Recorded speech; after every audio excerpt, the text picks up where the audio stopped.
Welcome back to Bhutan's War, and today we will take a look at the latest Victrix Dark Age edition, and that's the Rus Infantry, both armored and unarmored warriors in one pack.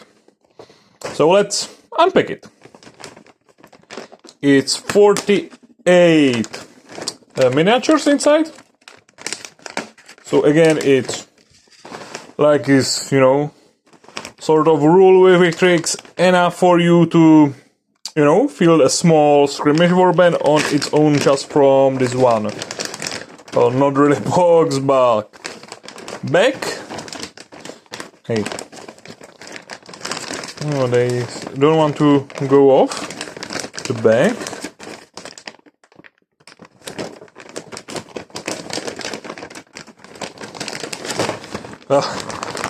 They put them in, I'm sure I should be able to put them out.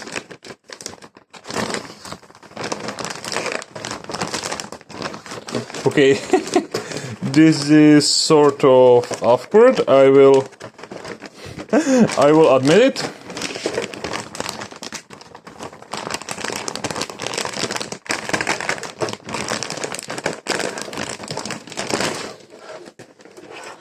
So, finally they are out. So, we have 8 sprues. I'm not sure if they are different when they are, put this way in. And it looks like we have 2 halves, each looking different. Yeah. So basically this is something which is also true for some Napoleonic stuff. So we have this lovely instruction kit. So again, you have bodies and just a couple of, arms which fit for the bodies. Which is sort of, normal with Victrix. This is the price for the, well, we could say, sort of heroic poses. Which means that there are just, a couple of bodies which fits to a couple of arms. So armored and unarmored right now, that's why. So we have 4 armored sprues and 4 unarmored sprues. So let's start with the unarmored sprues. So we have some guy in sort of hauberk, 2 of them. For whatever reason, Victrix really love these, types of armor. And then we have 4 guys with just some sort of tunics.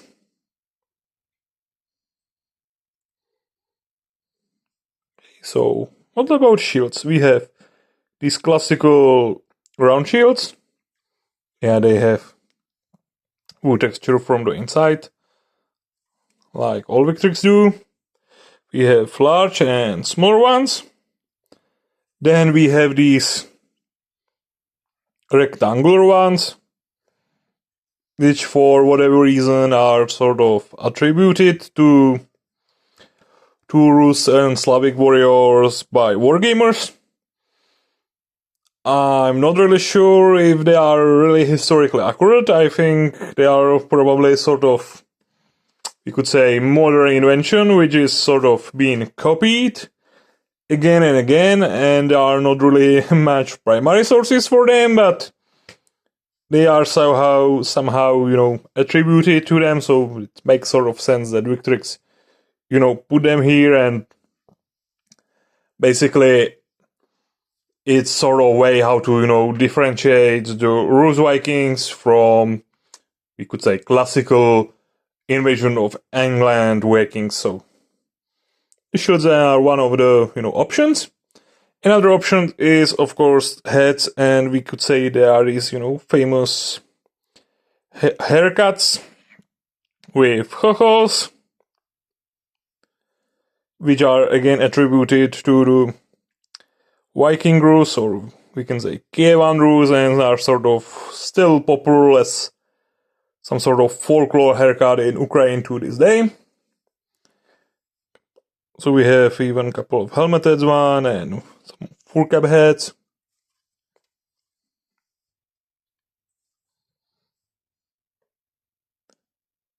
More heads. Oh, I really like this helmet.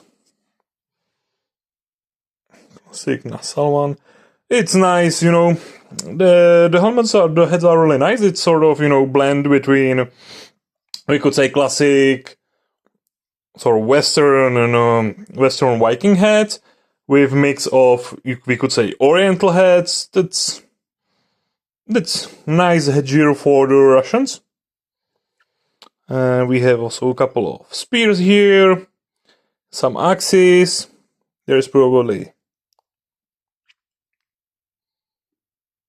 some banner bearer.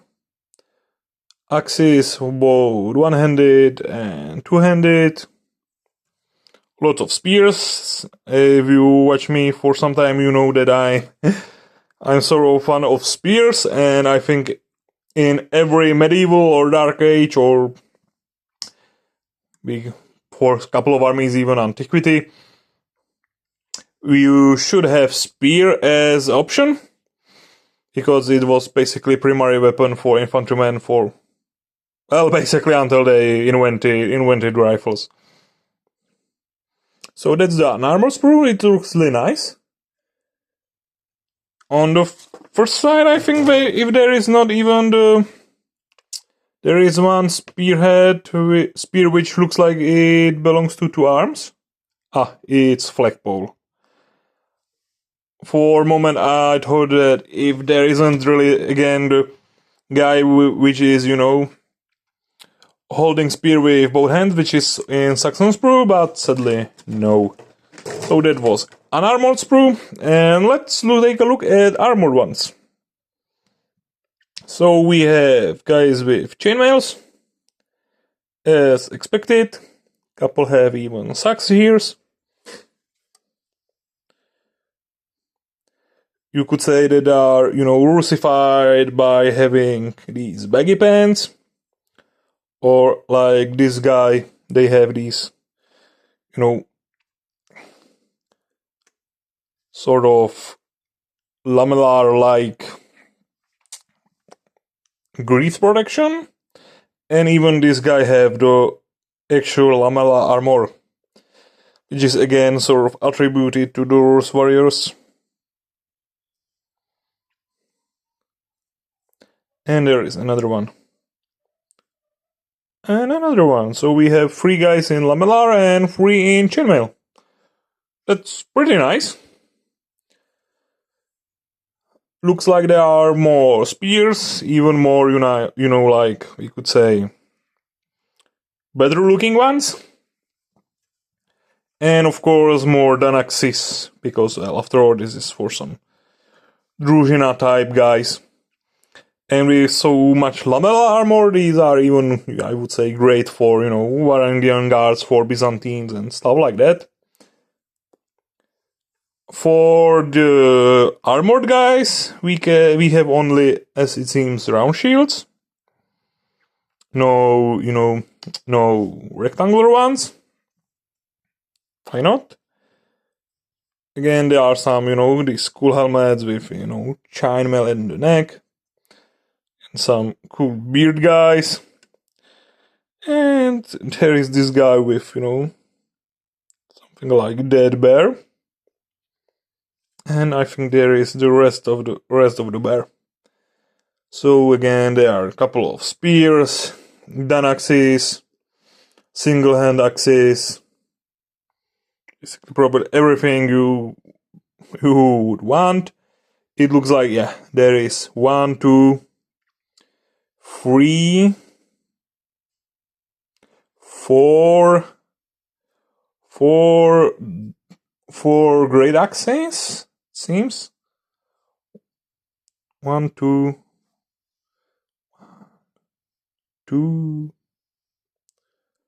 3, 4.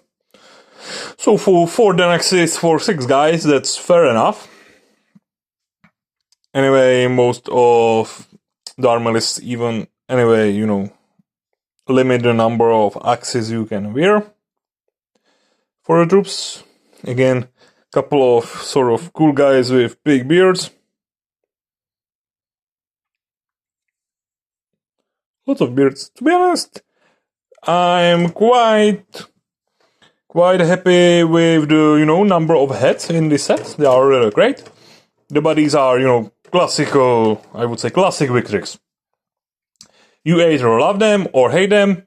It's, classical Victrix poses with, you can, see it here, with all these, big movements and mid attacks and stuff like that. You either really like the style and you are okay with it, or you hate it and then, it's a classic Victrix. For me, it's sort of, I'm not really a huge fan of these poses, but I'm not really, against it. It's what is it, and it looks sort of, great in skirmish games. Not, that great if some sort of, rank and file games. But I'm basically a large skirmish player, so I'm pretty okay with that. There is even this, label that you can, mix them with the classic Victrix Viking set, which shouldn't be really an issue. And on the Victrix website, there is even that information that you can, mismatch them with their Dark Age warriors or Dark Age archer warriors. So you can even, if you want, you can make shooting Russians with bits from this sprue, and it should be, compatible to maxing. Kit bashing is probably the right word for it. So this was my unboxing of the Rus Infantry from the Victrix. It's quite new kit. I think it was released on the end of autumn of 2024, and thus it's now, in the time I'm recording, it's something like 2 months old. So it should be probably, great quality, because it's, the latest technology and everything from Victrix, and in my opinion, they are pretty great. If you like Victrix infantrymen, you will probably love this Rus Infantry from them, because it's exactly like any new kit from Victrix. It has sharp details, great quality. The only issue for somebody could be the poses, but again, this is the same on all Victrix, Dark Age or Medieval, so if you want to start Rus Infantry, or, use them for something other, like, Byzantine mercenaries, they could be probably used for, the Baltic pagan people, stuff like that. You can go for this kit, and I think it's great for the value. So this was Spartan's War. Hopefully you guys enjoy it. If you do, don't forget you can, subscribe to my channel, or leave me something in the comment, or at least, give me a like. It's for free. And hopefully I will see you on the next one. Bye guys.